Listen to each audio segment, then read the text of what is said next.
2017-18 school year, I joined forces with filmmaker Jonathan Hawk to film my school presentation the first day, to expand the reach and access for students and communities nationwide. The film premiered on ESPN July 19, 2019, and since has been screened by thousands of community members and students utilizing educational materials and a screening guide to refocus the conversation on substance misuse and addiction from the last day to the first day. I will be joined by two young people who have been impacted by this message in different ways. See you on the other side. To welcome Maggie and Charlie. Typically I'm on the other side of this, so to be sitting in my seat getting two young people's perspective on the first day is it's a special moment. I'd like to hear from Maggie first how the first day impacted you. It's had a huge impact on me. I think especially seeing it from that age range of, like, you were talking to kids in high school and in middle school, and that was exactly like the age that I was. And to have previously heard you speak prior to the movie coming out as well, like, I just remember, like, my feelings and my reaction of, like, the initially hearing you speak. So seeing, like, kids have the exact same, like, reaction towards you was really special. For me, the first day was about, like, creating continuity amongst kids in front of me. I wanted kids to walk in and see other kids' reaction and say they feel this way too. Ultimately that's my goal when I walk into any school. So, sometimes kids feel alone, and they feel like, they're unique in what they're going through. And there's nothing greater for me as a speaker watching kids support one another during the presentation. So, how about you, Charlie? The first day is a very powerful message. I have the unique experience of hearing you speak at a school I went to, and I have also the unique experience of not really connecting with the message at first. Sure. It was at a point in my life where I was not open to the idea of not using and not giving up, the things that made me feel, that euphoric feeling, connected with others, when in reality I wasn't. And it took a while for that message to sink in. It took me, coming to Herren and really hitting, the wall I met when I was using. And now that I know you and I know your story and I know a little bit more about my own story, sure. It's incredible.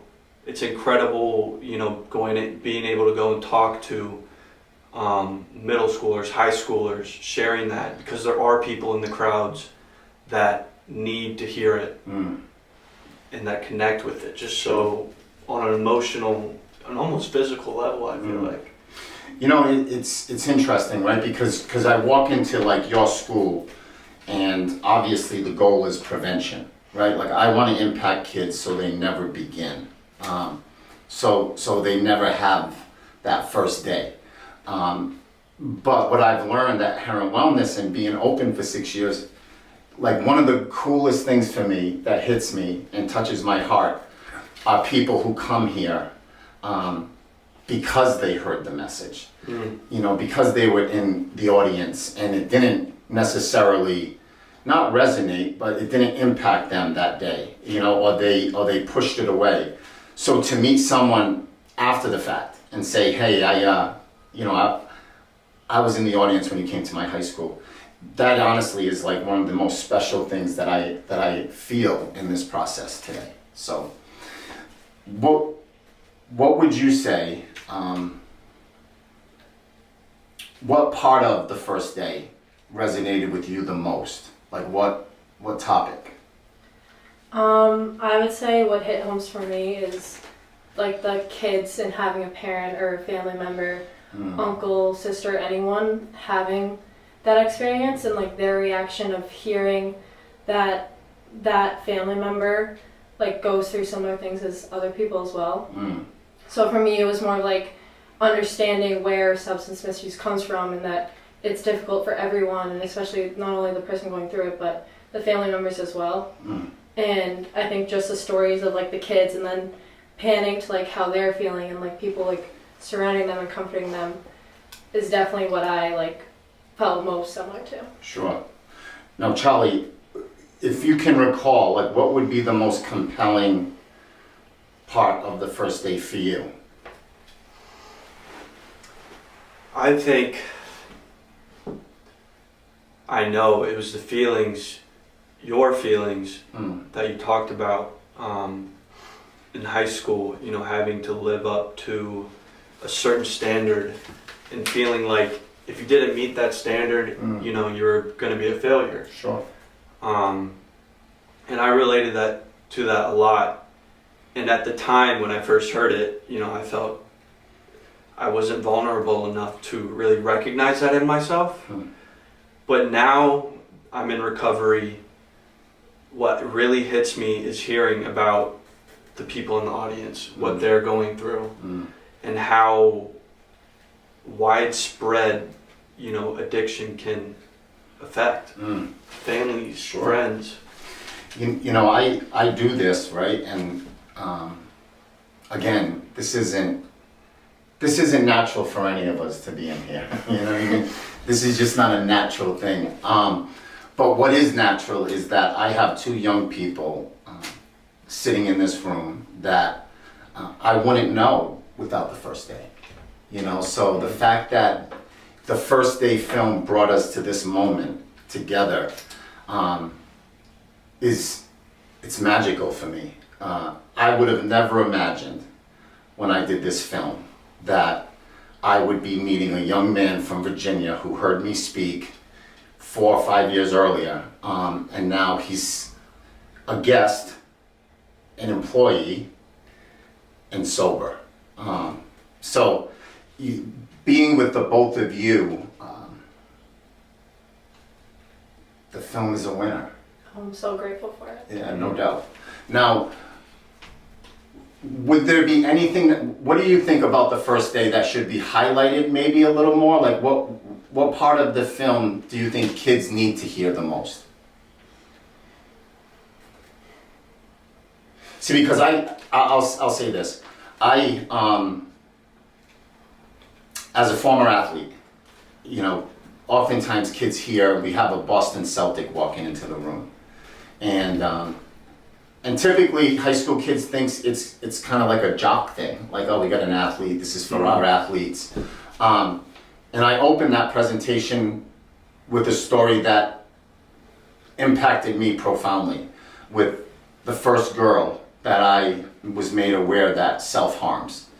And that story not only impacted my life, it's now kind of the lead to the first day because I want kids to understand that, you know, it's not just about drugs and it's not just about alcohol. It's not, you know, there's bullying, there's self-esteem, there's self-worth, there's self-harm, there's family, there's trauma.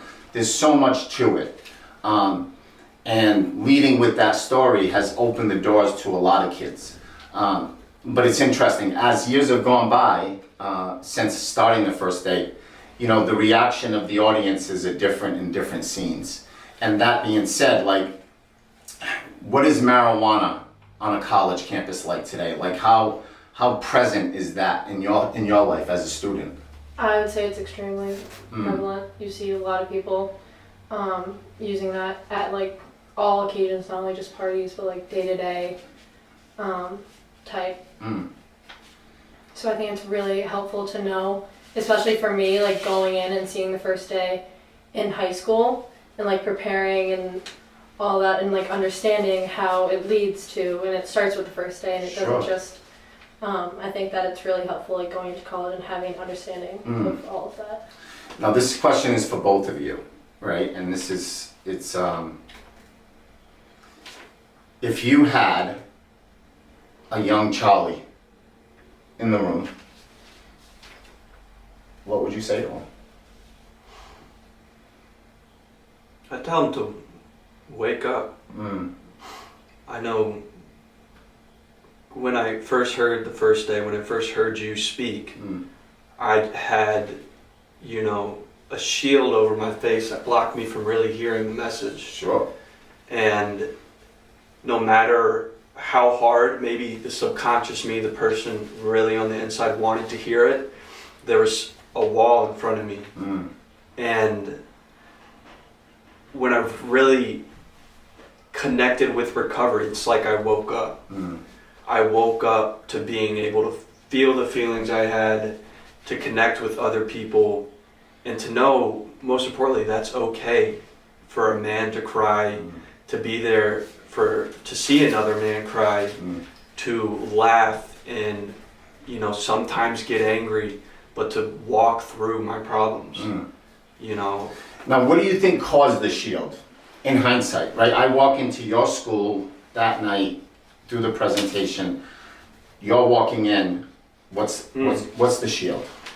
My self-esteem, really. I was in a school, you know, I didn't really know a lot of people when I first got there, and how I connected with them was partially through sport, but partially through using.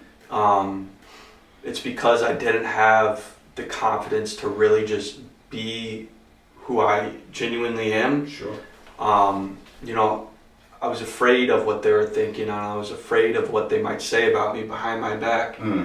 When now I know, you know, whatever they're saying to me, you know, that's their problem. Sure. I'm happy with myself. And there's a good guy underneath, despite the using, despite the drinking, you know, It's a great deserves guy. the best. Yeah, totally. Now,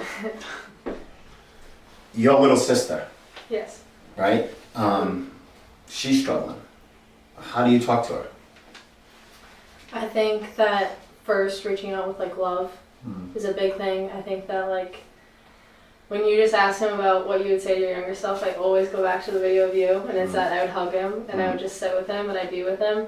And I think that that's like exactly what I would need, and I would want someone to do that for my sister or my family member, of just like, you are so loved and supported, and rather than like being judgmental and like you need to do this and that, it's more of like reaching what's like really the root of the problem, Sure. rather than what's hiding it. You know, and I every time I'm asked that question, I feel weird saying it, but like, what would you do to a young Chris Herren? And the only thing I could think of is hug him, man. And that's, to me, it's 1,000 words in that. Now, what do you think prevents young people who are struggling from seeking help? I think the stigma around it is definitely the main thing, and like not really, especially like college and being at this age of like it's normal to drink however many times a week or smoke this much, and it's just very more normalcy rather than like what it truly really is. Sure. How about you, Charlie? For me, what kept me from finally, you know, making the call and asking for help was I was afraid of what I might lose. You know, I was at a point where I was so alone, and I didn't have, you know, the same connections with the friends, you know, I grew up with. And I was scared. I was scared what might happen on the other side once I opened that door. You know, where I grew up, I didn't know a lot about alcoholism or addiction, and, you know, what recovery could do for me, first and foremost. And still, even then, I think if I did know, there would still be a fear that, you know, Charlie's the one that's got to go get help. Sure. Charlie's, you know, gotta. He's that kid. He's that kid, exactly. Yeah. Sure. But I'm happy I'm that kid. No doubt.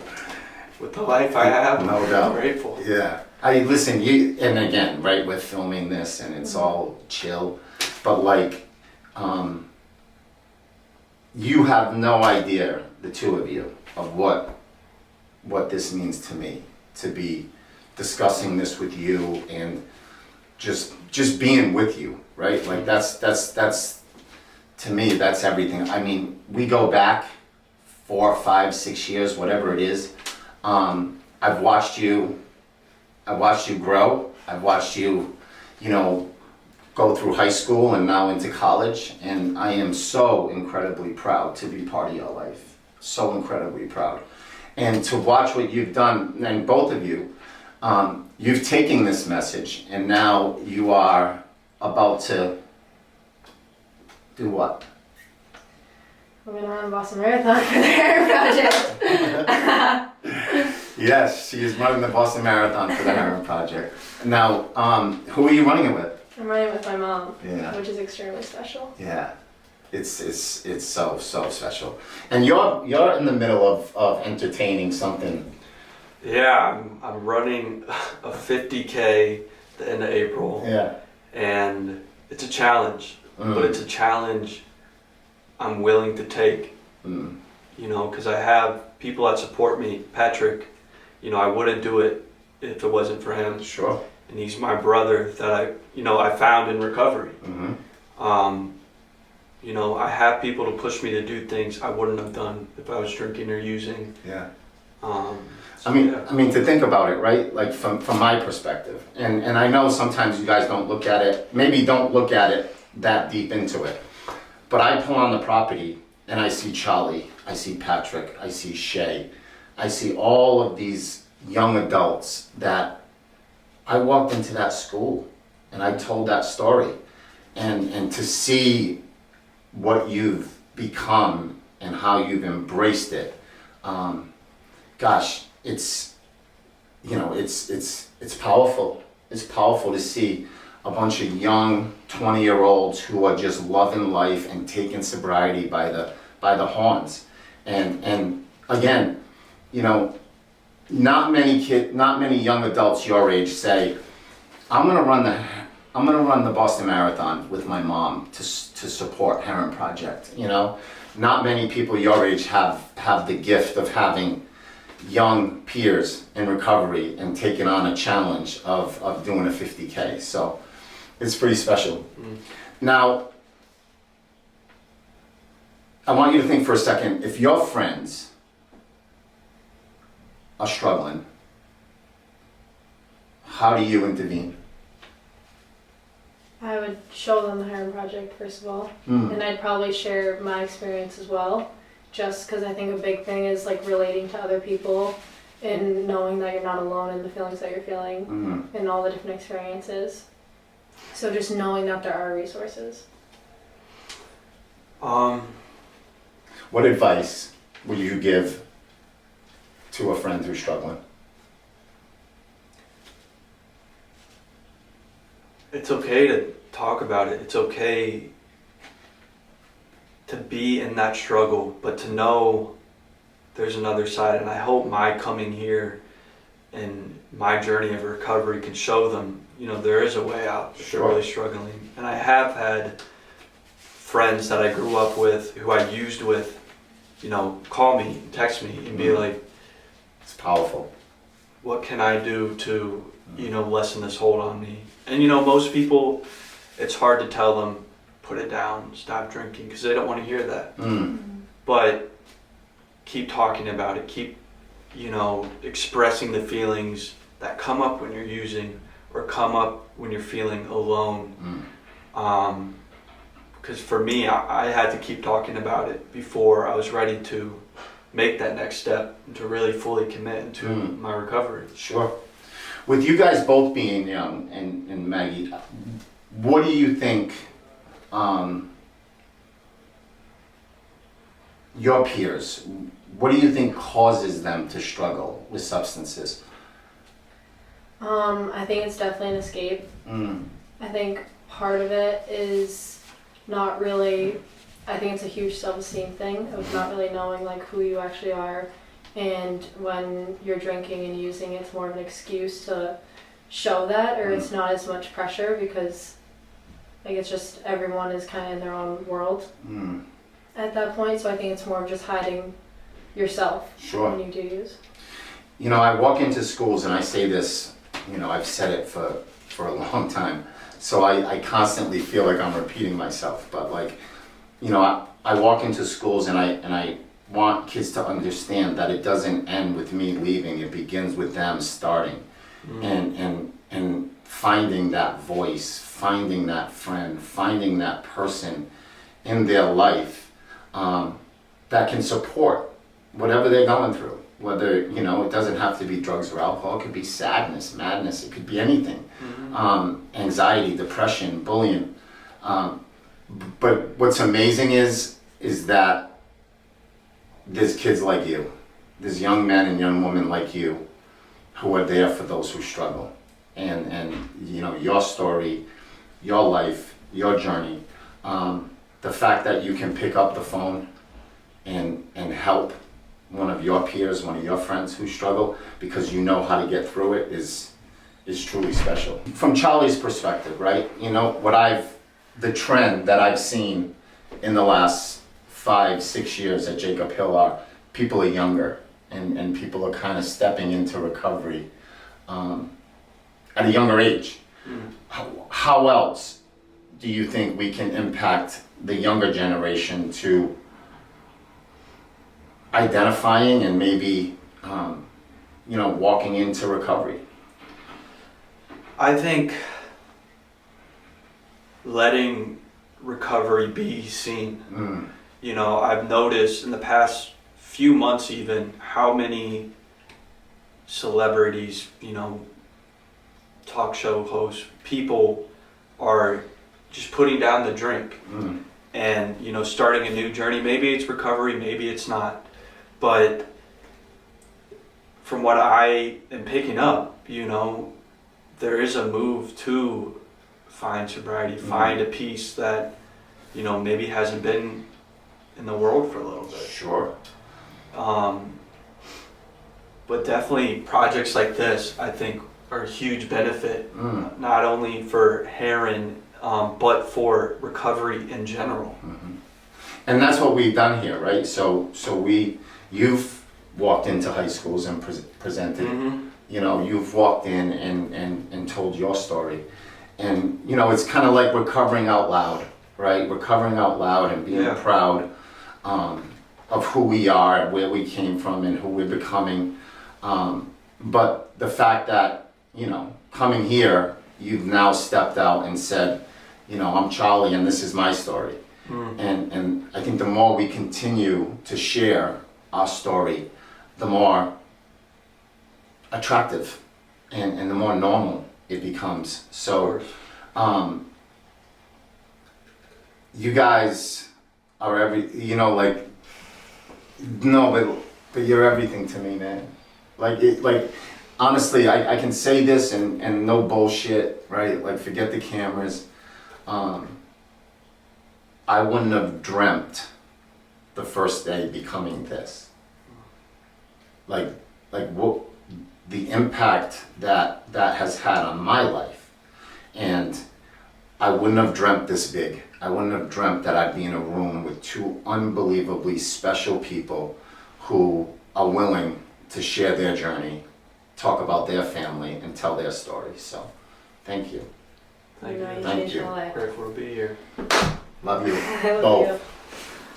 Love you, buddy.